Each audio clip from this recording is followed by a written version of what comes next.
Hello students. Now today we will discuss exercise 10.2 which is based on the length of the tangents drawn from an external point are equal. इस theorem पे based है. तो let us start. First question देखो, आपको question को ध्यान से पढ़ना है ना. किसी क्वेश्चन में ज्योमेट्री ऐसी चीज़ है, मतलब ऐसा मैथमेटिक्स है, यहाँ पे कई बार फिगर्स नहीं गिवन होती और जब बच्चों को फिगर बनानी पड़ती है तो वो इसको डिफ़िकल्ट मानता है. लेकिन आप साथ साथ ना बुक खोल के रखा करो, बुक में से क्वेश्चन पढ़ो और साथ में ये अपनी वीडियो देखो ना. अब देखो पहला क्या है, फ्रॉम ए पॉइंट क्यू, एक पॉइंट क्यू है ना, from a point Q. First question देखो, from a point Q the length of the tangent of a circle is 24 centimetre. From a point Q, यहाँ पे मान लो एक सर्कल है, here is the one circle, ठीक है. फ्रॉम ए पॉइंट क्यू, यहाँ पे एक पॉइंट क्यू है, ठीक है. From a point Q the length of the tangent to a circle is 24 centimetre. मान लो ये टेंजेंट हो गया, इसकी लेंथ कितनी है, 24 सेंटीमीटर है, ठीक है. And the distance of Q from the centre is 25. अब यहाँ पे सेंटर है, इस क्यू के बारे में वो बात कर रहा है, इसका डिस्टेंस यहाँ से कितना है, 25 है, ठीक है. अब find the radius, the radius of the circle निकालना है. समझ आ गया आपको. कोई क्यू पॉइंट था, जो क्यू पॉइंट था, यहाँ से टेंजेंट था, टेंजेंट की लेंथ 24 है और ये क्यू पॉइंट सेंटर से 25 सेंटीमीटर है, ठीक है. यहाँ तक क्वेश्चन क्लियर हो गया. अब हमें इसका रेडियस निकालना है. मान लो ये O है, ये P है सपोज. अब सबसे पहले बात आप ये लिखोगे, OP परपेंडिकुलर ऑन PQ. ये इसके ऊपर क्या है, परपेंडिकुलर है. क्यों, इसका रीजन यहाँ पे लिख दो. Radius, radius to tangent, radius to tangent is perpendicular through the point of contact.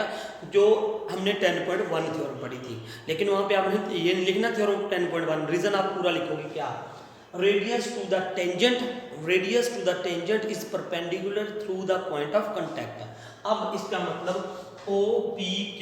अब यहाँ पे ये क्या हो गया, आप यहाँ पे लिख भी दो ना पहले, angle OPQ is equal to 90 degree. ये 90 डिग्री हो गया, तो इसका मतलब क्या हो गया, triangle OPQ is right angle, right angle triangle, ठीक है. अब कुछ नहीं है, इसमें क्या लगा दो, पाइथागोरस, सिंपल सी बात है ना.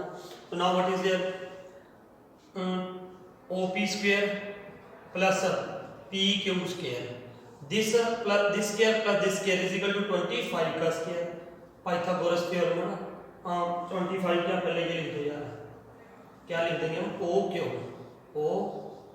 का square. Now what is OP, this only we have to find out, plus PQ, what is PQ, 24 का स्क्वायर इज इक्वल टू 25 का स्क्वायर. ब्रैकेट में डाल दिया करो यार, कोई बात नहीं. OP square is equal plus 24 का स्क्वायर क्या होगा, 576 इज इक्वल टू 25 का 625. अब क्या होगा, OP square is equal to 625 minus 576. तो OP square is equal to, इसको इसमें माइनस करो, क्या आ जाएगा, आई थिंक 49 आएगा ना, 49. सो OP इज इक्वल टू क्या हो गया, प्लस माइनस 7. तो अब ये OP क्या है, डिस्टेंस है. OP क्या है, डिस्टेंस. ये मैंने अक्सर आपको बताया हुआ, ये प्लस माइनस 7 क्यों आता है ना. तो ये स्केयर होता है तो इसका अंडररूट आ जाएगा, अंडररूट में प्लस माइनस आगे आएगा. लेकिन लेंथ क्या होती है हमेशा, लेंथ क्या होती है हमेशा पॉजिटिव. तो हम यहाँ पे इसकी वैल्यू क्या ले लेंगे, 7 सेंटीमीटर, है ना. तो इसकी कौन सी ऑप्शन होगी, ए पार्ट इसका आंसर हो गया जी, ठीक है. मेरे ख्याल से आपको समझ आ गया होगा, है ना. अब देखते हैं सेकंड सम, इसको रब कर देता हूँ मैं. सेकंड सम तब तक आप पढ़ लीजिए, पढ़िए क्या है सेकंड सम, अच्छे क्वेश्चन है ये. सेकंड सम देखो क्या कह रहा हूँ.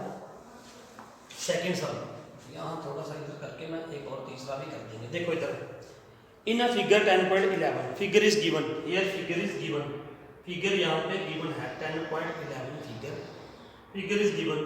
तो इट्स वेरी इजी. ये सेंटर है, यहाँ पे ये था, एक ये P क्या है, टेंजेंट है, ये टेंजेंट है ना. यहाँ पे ये देखो क्यों, PO, this is what 110 degree given है ना. Now what you have to find out, then PTQ, ये एंगल निकालना है, this angle you have to find out. Very simple. देखो अब सबसे पहले देखो मैंने आपको शुरू में बता दिया, वो दो थ्योरम्स ही हैं इसमें 10th चैप्टर में और दोनों यूज हो रही हैं बस। अब देखो सबसे पहले तो O P perpendicular on P T, O Q perpendicular on T Q, why radius to tangent is perpendicular through the point of contact. कोई भी रेडियस होता है वो टेंजेंट के ऊपर क्या होता है, perpendicular. So now you can write here, let us suppose angle 1, here I am writing angle 2, so angle 1 is equal to 90 degree, angle 2 is equal to 90 degree. So now what is there, you can write, ये देखो P T Q O is what, P T Q O is quadrilateral, ठीक है, ये quadrilateral हो गया। उसके बाद अब इसके चारों एंगल्स का सम किसके इक्वल होगा, 360 डिग्री के। Now you can write here 110, ये 110, ये कितना था 190, एंगल 2 कितना है 90, और ये एंगल क्या था P T Q is equal to 360 degree. Now add all these, तो ये कितना हो जाएगा 290 plus angle P T Q is equal to 360 degree, और एंगल पी टी क्यू कितना आ जाएगा बेटा 360 माइनस 290, तो ये आई थिंक 70 डिग्री आ जाएगा ना, दिस विल बिकम 70 डिग्री। तो बी पार्ट इसका क्या होगा जी, आंसर हो गया। ठीक है, बिल्कुल आसान सा सवाल था, note it down. So now third सम देखिए क्या है। थर्ड भी ऐसे कुछ फिगर हमें बनानी पड़ेगी, जब फिगर बन गई तो सम बहुत आसान हो जाता है ना। बुक को खोल के रखो, साथ में बुक में क्वेश्चन पढ़ते रहो। If tangents P and PB from a point P to a circle with center O are inclined to each other at an angle of 80 degree, then POA is equal to, देखो P and PB दो tangents हैं, PA and PB। देखो यहाँ पे मैं बना रहा हूँ PA, मान लो यहाँ पे बना दिया मैंने PA and PB are tangents, PA and PB are tangents, P and PB are tangents inclined to each other at angle of 80 degree। ये जो PA टेंजेंट है और PB टेंजेंट है, inclined मतलब इसके बीच में एंगल जो है that is equal to what, 80 degree. ये एंगल क्या है जी 80 डिग्री है, this angle is what 80 degree. ओहो, ये एंगल कितना है 80 degree, this angle is 80 degree, और यहाँ पे इसका क्या दे रखा है सेंटर O है ना। अब वो क्या कह रहा है, then POA is equal to angle POA, it means we have to join this POA, इसको ज्वाइन कर दिया। ये 80 मैं ना बाहर लिख देता हूँ, ये एंगल यहाँ पे लिख देता हूँ 80 degree. POA this angle you have to find out, ये एंगल हमें फाइंड आउट करना है। अब कैसे फाइंड आउट हो ये एंगल, देखो कैसे, सुनो इधर, इसका क्या है, मैंने OB को भी ज्वाइन कर दिया सपोज, ठीक है। अब ये आप खुद कर लोगे ना, देखो PAO एंड PBO, ये दोनों ट्रायंगल क्या हो जाएंगे, कॉन्ग्रुएंट हो जाएंगे। कैसे, देखो PA is equal to PB आ जाएगा, ये लाइन PA और PB, why length of the tangents drawn from an external point are equal. तो मैं लिख ही देता हूँ यार, PA इज इक्वल टू क्या हो गया PB, उसके बाद AO is equal to BO, ये भी क्यों हो गया रेडियस, ठीक है। उसके बाद PO इज इक्वल टू क्या हो गया PO हो गया। तो ये दोनों ट्रायंगल क्या हो गए, ये दोनों ट्रायंगल कॉन्ग्रुएंट हो गए, they both triangles are what congruent, ठीक है, कॉन्ग्रुएंट हो गए। जब ये कॉन्ग्रुएंट हो गए, अगर मैं यहाँ पे क्या लिख दूँ एंगल 1 और यहाँ पे क्या लिख दूँ एंगल 1 2, तो एंगल 1 इज इक्वल टू क्या हो जाएगा एंगल 2 y बाय CP/CT, ये CP/CT से इक्वल हो गए ना ये और ये। अब ये है कितना था, पूरा एंगल कितना था, ये कंप्लीट एंगल कितना था 80, तो it means this is 40, this is also 40, ठीक है। अब ये कितना आएगा 90, ये 90 क्यों आया, because AO is perpendicular on PA, why radius to tangent is perpendicular through the point of contact, ठीक है। अब ये एक ट्रायंगल ले लो, कौन सा ट्रायंगल PAO। अब इसमें ये एंगल कितने का है 40 डिग्री, प्लस ये कितने का है 90 degree, plus POA this is equal to 180 degree. Why, अरे एंगल सम प्रॉपर्टी ये भी लिखोगे यहाँ पे भैया, ठीक है। तो now what will be there, angle POA is equal to 180 minus, इन दोनों को प्लस करके उधर जाके क्या हो जाएगा माइनस, ये आ जाएगा जी 130 डिग्री आ जाएगा। और ये क्या आ गया, angle POA is equal to 50 degree. तो इसका ए पार्ट आंसर हुआ इसका ना, तो ए पार्ट इसका क्या होगा जी, आंसर होगा। अब देखते हैं फोर्थ सम, बहुत आसान सवाल है, ज्योमेट्री है ना, मुझे बहुत अच्छी लगती है ज्योमेट्री। क्यों, देखो सर अक्सर क्या होता है यार, ज्योमेट्री एक ऐसा पोर्शन होता है जो आपको कुछ नहीं लर्न करना, सिर्फ आपके मन में होना चाहिए। आपने कुछ लर्निंग नहीं करनी, कुछ क्रैमिंग नहीं करनी, each and everything is given in the question, ठीक है। अब देखो फोर्थ क्वेश्चन, यहाँ पे कर देते हैं फोर्थ क्वेश्चन।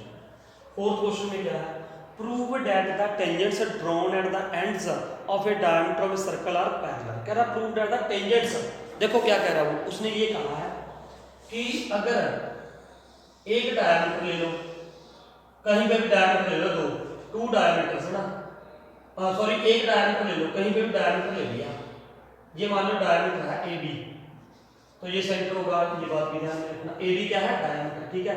अब इसके एंड डायमीटर का जो एंड पॉइंट है ना, यहाँ पे हमने क्या खींच दिया, टेंजेंट, मान लो XY इज अ टेंजेंट, ठीक है, और एक ये टेंजेंट इसके ऊपर खींच दिया जाए, suppose this is what ST, ये क्या हो गई जी टेंजेंट होगी इसके ऊपर, suppose this is what tangent, ये क्या हो गया टेंजेंट है।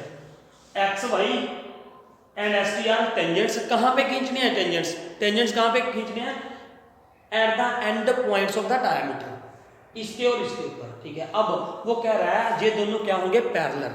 सबसे पहले तो आप गिवन लिख दोगे यहाँ पे, but you will right given, given में क्या लिखोगे बेटा, गिवन में क्या लिखोगे, सर्कल विद सेंटर O, ये लिख देना, circle with centre O and XY and ST are tangents. उसके बाद नाउ टू ये जो टेंजेंट खींचे हैं ना XY, ये पैरेलल टू ST करने हैं, this should be parallel.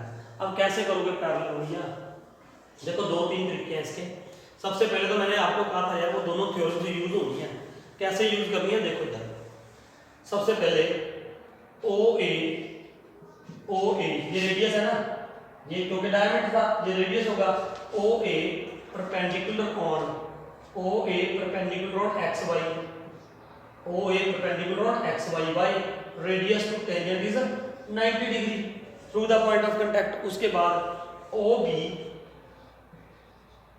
perpendicular on ST by radius to tangent is perpendicular through the point of contact। तो इसका मतलब अब यहाँ पे मैंने क्या लिख दिया, एंगल 1, सपोज यहाँ पे क्या लिख दिया मैंने, एंगल 2। तो अब एंगल 1 भी क्या है 90 डिग्री, एंगल 2 भी क्या है 90 डिग्री। आप कैसे भी कर सकते हो यार, ये 2 यहाँ पे लिख दो चाहे यहाँ पे लिख दो, एक ही बात है।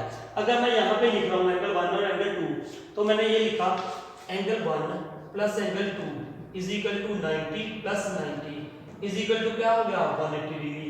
तो मुझे क्या लिखना पड़ेगा यहाँ पे, angle 1 and 2 are supplementary angles, मतलब if the sum of the, ये को इंटीरियर एंगल होते हैं ना, ये मैंने आपको बता रखा है पहले 7th क्लास में भी, ये अगर इन दोनों एंगल्स का सम 180 हो, इनको क्या बोलते हैं, को इंटीरियर एंगल भी बोलते हैं, को इंटीरियर और अलाइड एंगल्स भी बोलते हैं इनको, को इंटीरियर और अलाइड एंगल्स, ठीक है। अब इफ द सम, अब आप इसके बाद ये लिख देंगे angle 1 plus angle 2 is equal to 180 degree, these are को interior angles, if the sum of को interior angles is 180 then the lines are parallel. मेरी बात समझ आ गई, ये यार जो मैं बोल रहा हूँ खुद लिख लेना, लिखना है एग्जाम में, अदरवाइज मार्क्स नहीं मिलेंगे। अगर 1 plus 2 is equal to 90 plus 90 is equal to क्या आ गया 180, एंगल 1 एंड 2 आर को इंटीरियर एंगल्स, और इफ द सम ऑफ को interior angles is 180 degree then lines are parallel. तो इसका मतलब क्या हो गया, XY पैरेलल ST। या तो ये लाइन लिख दो, अगर आपने 2 यहाँ पे नहीं लिखना, suppose you want to write here 2, अगर यहाँ पे लिख दोगे तो फिर आपने ये बात लिखनी है, फिर ये बात लिख दो, angle 190 angle 290, so angle 1 is equal to 2, फिर कौन सी बात लिखोगे, दीज 1 एंड 2 है ना, 1 and 2, angle 1 and 2 these are alternate interior angles जो लिखोगे these are alternate anterior angles. If alternate anterior angles are equal then lines are parallel. दोनों में से जो मर्जी बात आप लिख दो, यही प्रूव करना था हमने X Y parallel to S की। ठीक है, तो ये था fourth question, noted down. Now fifth question. देखो फिफ्थ क्वेश्चन में सिर्फ आपने 2-3 लाइन्स लिखनी है और कुछ नहीं करना। उसने क्या कहा है, perpendicular eight A point of contact. मान लो यहाँ पे क्या है, परपेंडिकुलर दे रखा है, कहाँ पे, पॉइंट ऑफ कंटैक्ट पे। This is point of contact, suppose P is point of contact. P क्या है, पॉइंट ऑफ कंटैक्ट। वो ये कह रहा है prove that the perpendicular at the point of contact, perpendicular at the point of contact to a tangent to a circle passes through the centre.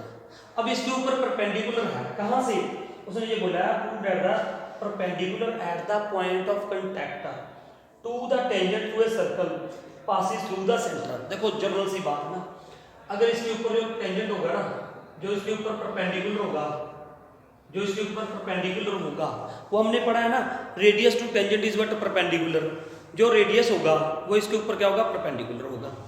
जो radius होगा वो इसके ऊपर क्या होगा, परपेंडिकुलर होगा। उसने ये बोला यार जो इसके through the point of contact, point of contact के ऊपर जो परपेंडिकुलर है वो सेंटर से पास करता है। अब आपने ये बात लिख देनी है, सिंपल सी बात, कि क्या, कि इफ अ लाइन, कोई भी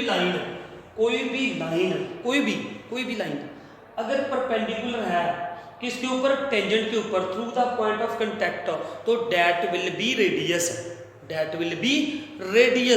and radius will always pass through the centre. मेरी बात समझ आई कि लिखूं?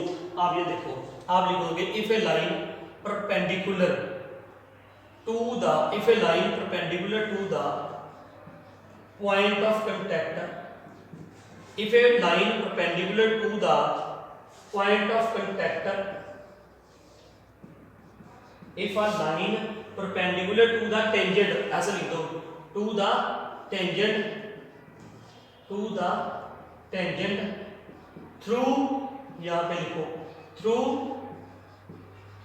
point of contact, it will be radius, ठीक है, वो हमेशा क्या होगा यार, रेडियस ही होगा। तो and radius will passes through the centre, ठीक है ना। अब देखो यार एक बात और मैं आपको ये भी करके दिखा दूं, अगर यहाँ पे कोई लाइन इसके ऊपर ऐसे परपेंडिकुलर होगी है ना, ऐसे मान लो ये लाइन इसके ऊपर क्या है, परपेंडिकुलर है, तो ये देखो इधर, इसको मैंने क्या नाम दे दिया, मान लो ओ पी तो चल दे रखा है, कुछ और नाम देते हैं। अगर मान लो मैंने यहाँ पे ओपी तो ले रखा है, कोई और पॉइंट ले लिया, मान लो एल, वैसे तो बात आपने यहीं पे खत्म कर देनी है जो मैंने बताई है। अगर आपने ये ओ एल ले लिया, मान लो ओ एल है ना, अगर मैं इस लाइन को एक्सटेंड करूँगा और ऐसे, उसके बाद इसके ऊपर टेंजेंट खींचूँ तो ये भी 90 होगा। अब ये भी 90 है और ये भी 90 है, लेकिन जब ये 90 है ये 90 है, तो ये दोनों लाइंस क्या होनी चाहिए, पैरेलल होनी चाहिए। देखो मेरी बात समझो, अगर ये 90 है ये 90 है, तो ये दोनों लाइंस ये को इंटीरियर हो गए, जो हमने इससे पहले वाला सम किया था। अगर को इंटीरियर एंगल का सम 180 होता है तो ये लाइन क्या होनी चाहिए, पैरेलल। लेकिन आप देखो ना, ये लाइन तो कट कर रही है, ये पैरेलल कहाँ है, so it is not possible here only. जो इसके ऊपर परपेंडिकुलर होगा वो क्या होगा, ऑलवेज रेडियस ही होगा, and radius will always pass through the centre. ये बात आपने लिख देनी है, ठीक है। तो ये था हमारे पास fifth sum. Now will start sixth sum. सिर्फ आपने लिखनी है इसमें जो मैंने बताया, ठीक है। अब देखो सिक्स्थ सम को आप पढ़ो पहले ना, अच्छे से पढ़ा करो सम को, हर एक सम को आपने अच्छे से पढ़ना है, ठीक है। बुक साथ में लेके बैठा करो, नहीं तो ऐसे नहीं समझ आएगा आपको, क्योंकि क्वेश्चन में लिखता नहीं हूँ ना। अब देखो, the length of the tangent from a point A, length of the tangent from a point A. देखो सिक्स्थ सम अच्छे से पढ़ो। The length of the tangent from a point A, यहाँ पे पॉइंट ए है कहीं पे, length of the tangent from a point A, from a point A at a distance 5 centimetre from the centre. इस point की बात कर रहा है, यहां से सेंटर से ये कितनी दूर है 5 सेंटीमीटर है ना, from the centre of a circle is 4 centimetre. देखो बात कहां से शुरू की थी उसने, बात ये शुरू की length of the tangent from a point A at a distance 5 centimetre. वो 5 सेंटीमीटर ये नहीं कह रहा, 5 सेंटीमीटर ये कह रहा है कि length of the tangent from a point A at a distance of 5 centimetre from the centre a point. अब इसकी लेंथ कितनी है टेंजेंट की 4 and you have to find out its radius. You have to find out its radius, find the radius of the circle. ठीक है, ये बात थी आप लोग है ना। अगर वैसे भी यार ये देखो, अगर आप इसको 4 मान लेते, इसको 5 मानते है ना, ये तो आपको क्लियर है कि रेडियस निकालना है। रेडियस ये है, दिस इज व्हाट रेडियस निकालना है। ये 5 है, ये कितनी है 4। अगर आप इसको 5 मान लोगे, इसको 4 मान लोगे, तो ये हाइपोटेन्यूज है, और हाइपोटेन्यूज क्या होता है ऑलवेज लेस देन होता है ना, ऑलवेज क्या होता है लेस होता है। So now what will be there, ये 5 हो गया, ये 4 हो गया ना, तो अब ये यहाँ पे क्या लिखोगे, मान लो मैंने क्या लिख दिया P, तो you will write here OP perpendicular on PA, radius to tangent is always perpendicular. ठीक है, उसके बाद OP स्क्वायर आप लिख दोगे, ये तो अब OP स्क्वायर प्लस 4 का स्क्वायर इज इक्वल टू 5 का स्क्वायर। पाइथागोरस थ्योरम लगा देना यार, ये देख लेना, it is a what right angle triangle. So now what will be there, OP square is equal to 25 minus 16, OP square is equal to 9। सो OP कितना होगा इज इक्वल टू 3 होगा, OP इज इक्वल टू क्या हो गया 3 हो गया। ठीक है, तो ये था हमारे पास अपना 6 सम, तो OP क्या हो गया radius. Now will do next sum, 2 concentric circle. Now next seven sum सुनिए ध्यान से। सेवंथ क्या है, 2 concentric सर्कल्स। concentric सर्कल्स कौन से होते हैं, जिनका सेंटर सेम होता है। 2 or more than 2 circles when they have same center is called concentric circles। ठीक है, अब 2 concentric circles हैं, are of radius 5 cm and 3 cm। तो अब यहाँ पे एक मैंने ये सर्कल बना दिया, इसका सेंटर O है, इसका रेडियस कितना है 3, 1 more circle is there, इनको बोलते हैं concentric circle है ना। इसका सेंटर सेम है, इस सर्कल का भी इसका भी है ना। अब लेट अस सपोज, अब क्या आगे क्वेश्चन पढ़ते हैं पहले, find the length of the code of the larger circle. ये लार्जर सर्कल ये है, इसकी एक कोड है जिसकी हमें लेंथ फाइंड आउट करनी है, और वो कोड इसको टच करके जा रही है एक पॉइंट पे, ये ऐसे होगी। Late us suppose this is AB is the code which touches the small circle eight point P, suppose it touches the point P। अब इसकी लेंथ निकालनी है। अब सुनिए हम क्या करेंगे, इसको इसके साथ ज्वाइन करूंगा तो ये क्या आ जाएगा रेडियस, ये रेडियस इसका कितना है 3, इसका रेडियस कितना है 5। अब देखो ना, ये स्मॉल सर्कल था यार, ये सेंटर था इसका, सेंटर से ये any point of the circle is called radius. ये 3 है, ये रेडियस कितना है 5। ठीक है, अब ये इसके ऊपर 90 डिग्री भी होगा, क्यों, OP perpendicular on AB, OP perpendicular on OB। तो यहाँ पे एंगल 1 लिख दिया, मान लो मैंने angle 1 is equal to 90 degree, और इसका रीजन क्या लिखोगे, radius to tangent is 90 degree. ठीक है, अब उसके बाद अब यहाँ पे क्या करोगे आप, AP निकालनी है ना AP। तो अब ये देखो, ये राइट एंगल ट्रायंगल हो गया, APO is right angle triangle. अब इसमें क्या लगा दो, पाइथागोरस थ्योरम लगा दो, AP square plus OP square is equal to AO square.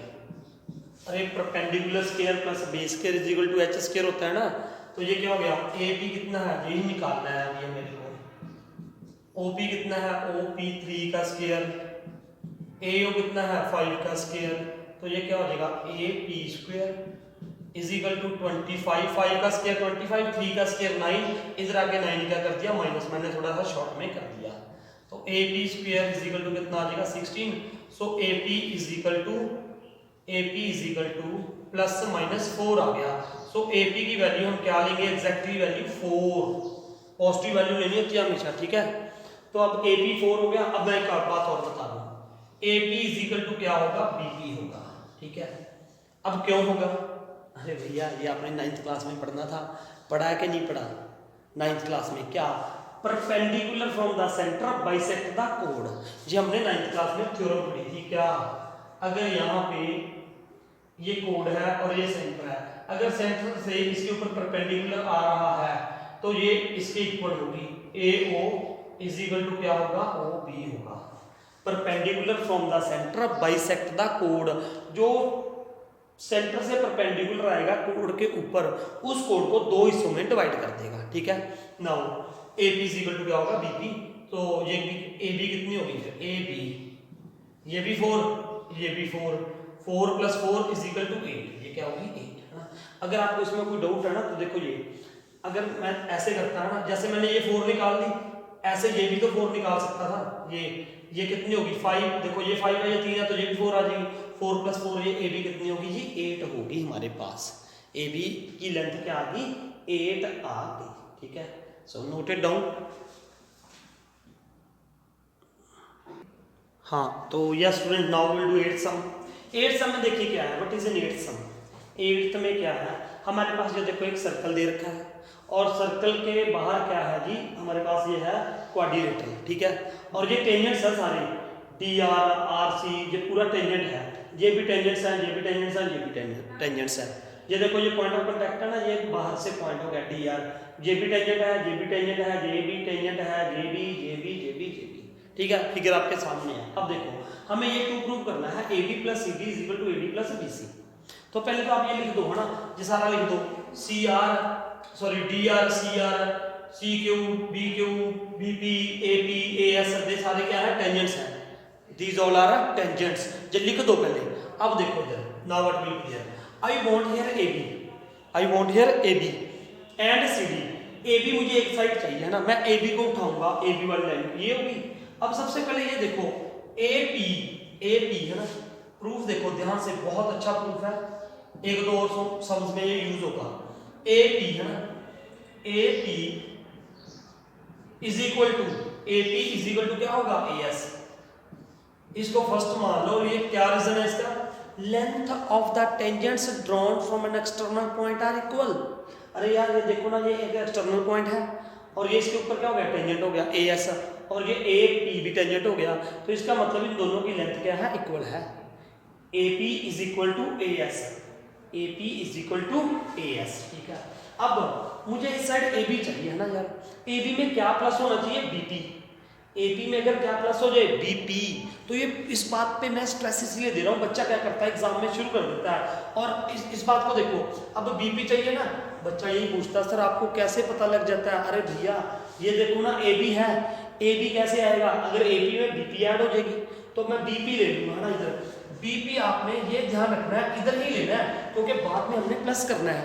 B P is equal to किसके होगा, बी क्यों के होगा, ये भी क्या होगा, एक टेंजेंट इधर हो गया, एक टेंजेंट इधर हो गया। Length of the tangents drawn from an external point are equal, ठीक है।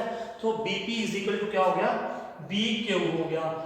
इस बात का ध्यान रखो यार, ये ए पी, बच्चा क्या करता है, बी क्यू इधर लिख देता है, बी पी इधर लिख लेता है। अरे यार आप कहने को तो ये है सर, है तो इक्वल इधर उधर लिख सकते हैं, लेकिन यार हमें क्या चाहिए, A B plus C D चाहिए, A B plus C D चाहिए। तो ए बी तभी आएगा अगर ए पी में बी पी ऐड करोगे तो बी पी मैंने इधर ले लिया, ठीक है। इस बात का ध्यान रखना। आगे देखो क्या है, रीजन सबका वही चलेगा, length of the tangents drawn from external point are equal, ठीक है। अब सी डी कहाँ पे है, देखो सी डी ये है ना, अब सी डी, अब यहाँ पे मैं क्या लिखूंगा, पहले डी आर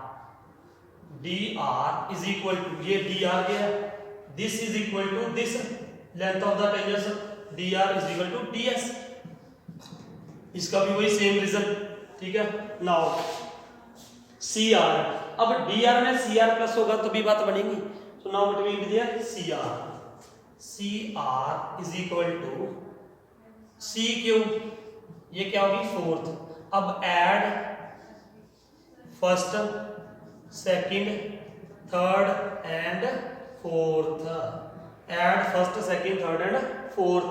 अब इनको ऐड कर दो भैया, ये क्या हो जाएगा, A P plus B P plus D R plus C R is equal to A S plus B Q plus D S plus C Q, ठीक है। Add first and second. देखो जब ऐड करते हैं ना तो लेफ्ट वाली side left में ऐड करोगे, राइट वाली राइट में साइड करोगे, तभी वो इक्वल्स रहेगा। वो जो हमने 9th क्लास में पढ़ा था क्या, postulates axioms, if equals are added to the equals and wholes are equal, है ना। तो इसका रीजन देने की जरूरत नहीं होती है। तो नाउ AP प्लस BP, इसकी जगह पे AP प्लस BP क्या आ जाएगा, अगर इनको ऐड करोगे ना यार AP प्लस BP तो क्या बन जाएगा, AB बन जाएगा। Here is what AB plus अब देखो DR plus DR plus CR क्या बन जाएगा, CD बन जाएगा, is equal to AS plus DS, ये पढ़ा है AS और ये DS, इन दोनों को प्लस करोगे AS प्लस DS तो क्या बन जाएगा, AD बन जाएगा, AD plus BQ plus CQ, BQ plus CQ तो ये क्या बन जाएगा, BC बन जाएगा। दिस इज व्हाट BC, ठीक है। ये था अपना सम नंबर 8।